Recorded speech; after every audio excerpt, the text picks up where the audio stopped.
प्रणाम मिथिला, अहाँ सब केहन छी? आशा करै छी कि अहाँ सब नीक हैब, स्वस्थ हैब। आइ हम एकटा गौरी पूजा के गीत लऽ कऽ उपस्थित भेलहुँ हैं। फेसबुक चैनल पर हमरा पेज के जे गोटे फॉलो नहीं केने छी, चक चक चक चक फॉलो कऽ देबै और कमेंट में लिखब कि केहन लागल। हर हर महादेव कहि देव। से सुनू आइ एकटा गौरी जी के गीत।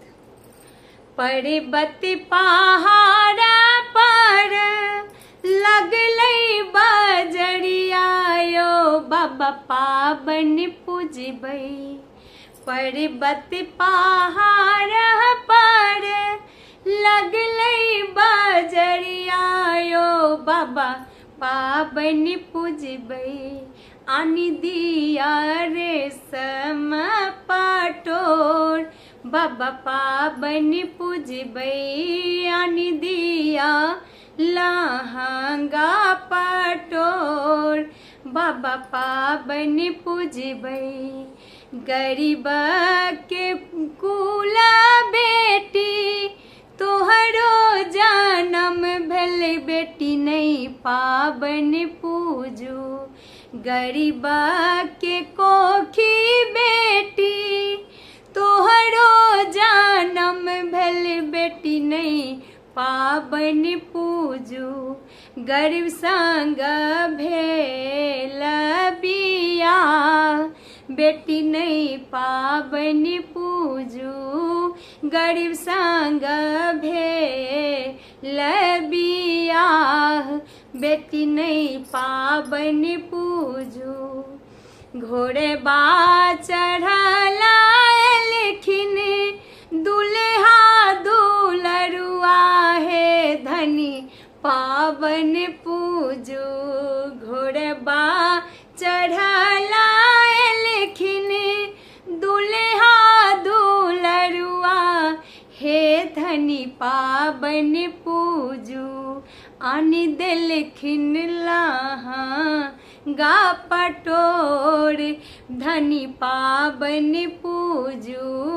आनि देलखिन रेशम पटोर धनी पाबन पूजू। पहिरी ओढ़िए सुंदरी पाबन पूजा बसलियो बाबा पाबन पूजलऊँ। पहिरी ओढ़िए सुहबे पाबन पूजा बसलियो बाबा पाबन पूजलऊँ। दय दिया हमरो आशीष बाबा पाबन पूजलऊँ। भरी भरी दिया आशीर्वाद बाबा पाबन पूजलऊँ। जुगे जुगे जीवत तोहर दुल्हा दुलरुआ गे बेटी पाबन पूजू।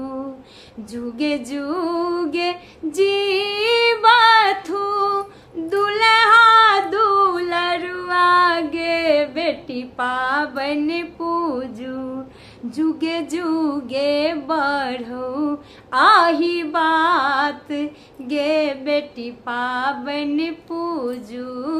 जुगे जुगे बढ़ो आही बात बेटी पाबन पूजू।